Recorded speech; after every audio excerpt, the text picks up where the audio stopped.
Wie entsteht nun ADHS? Also, wie das entsteht, das wissen die Wissenschaftler bis zum jetzigen Tage noch nicht. Es gibt nämlich keinen Bluttest dafür und es gibt kein EEG, das das beweist. Die Testung ist ein Ausfüllen von Formularen von übervorsichtigen Müttern, die entsprechend schon getrimmt worden sind von den Erziehungsanstalten, dass ihr Kind nicht gut ist, die also Problemblick haben, und auch von Kindergärtnern oder Schulen, die natürlich entsprechend des nicht konformen Verhaltens auch relativ genervt sind und relativ sich erhoffen, dass anhand dieser Medizin sich doch etwas bessert bei dem Kind, damit es sich leichter führen und unterrichten lässt.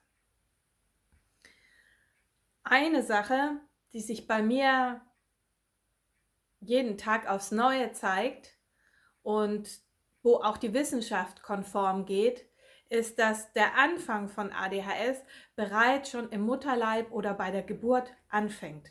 Das heißt, wenn ein Kind im Mutterleib schon diverse Traumen durchmachen muss, die die Mutter natürlich durchmacht währenddessen, und die so schockierend sind und unerwartet, dann manifestiert sich das in einem Kind in einem Trauma aus. Und wann immer es unter Umständen diese Bewegung macht, dann wird genau bei dieser Bewegung der Stress getriggert, der da war, und dann kann es passieren, dass das Kind explodiert. Natürlich passiert das nicht nur bei körperlichen Bewegungen, sondern auch bei emotionalen Sachen. Zum Beispiel, dass sie zum Beispiel überhaupt gar nicht bonden können, dass sie überhaupt gar keine Gefühle annehmen können oder Gefühle zeigen können, wenn das Bonding nicht erfolgt ist. So Sachen passieren, da kann jetzt keine Mutter irgendwas dafür. Das ist ganz normal, dass unser Alltag nicht störungsfrei verläuft.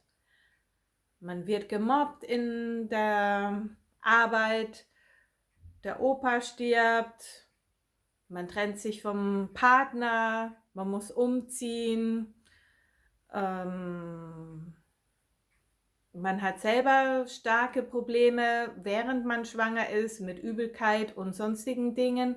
So Dinge gibt es einfach normal im Leben, ja. Und aber für das Kind im Mutterleib, das da im Geschützten ist, hat es natürlich keine Verbindung dazu. Und für ein Kind, während es die frühkindlichen Reflexe aufbauen soll, ist das dann traumatisch und das kann einen Reflex stören. Das ist so der erste Hauptgrund. Dann gibt es noch mehrere Gründe, die dazukommen. Dieser Grund alleine wäre noch nicht, unter Umständen noch nicht ausreichend, um ein ADHS entstehen zu lassen. Da kommen noch mehrere Themen dazu, dass es sich quasi in ADHS manifestiert. Da können jetzt Stresssituationen auch im Außen sein, Stürze sein, die jenseits der frühkindlichen Reflexe sind.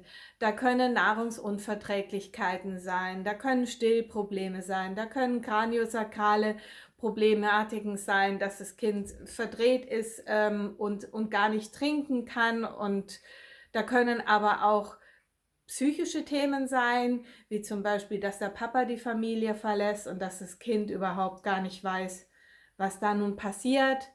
Es können Schadstoffe sein, die von der Mutter über das Kind übergehen. Das heißt also, es können da allergische Reaktionen sein.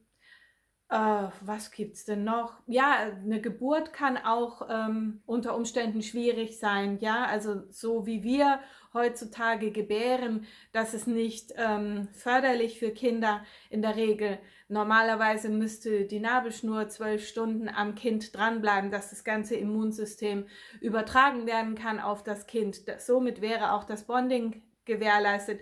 Viele Leute haben Sturzgeburten und sehen ihr Kind überhaupt gar nicht. Oder es gibt Frühgeburten, Frühkindchen, die irgendwie herausgeholt wurden aus aus dem Mutterleib natürlich auch total traumatisch, weil es hat ja überhaupt gar kein Geburtsvorgang stattgefunden, ja, das ist einfach von jetzt auf sofort rausgeholt worden.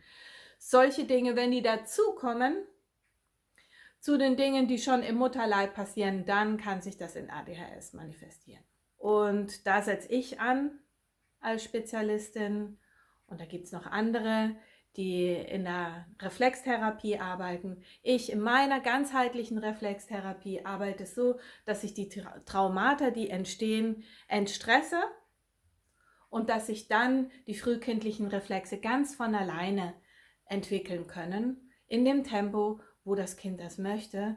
Und dann hat das Kind auch wieder alle Startschwierigkeiten beseitigt und es hat das Fundament solide gesetzt, sodass es sich ganz normal entwickeln kann.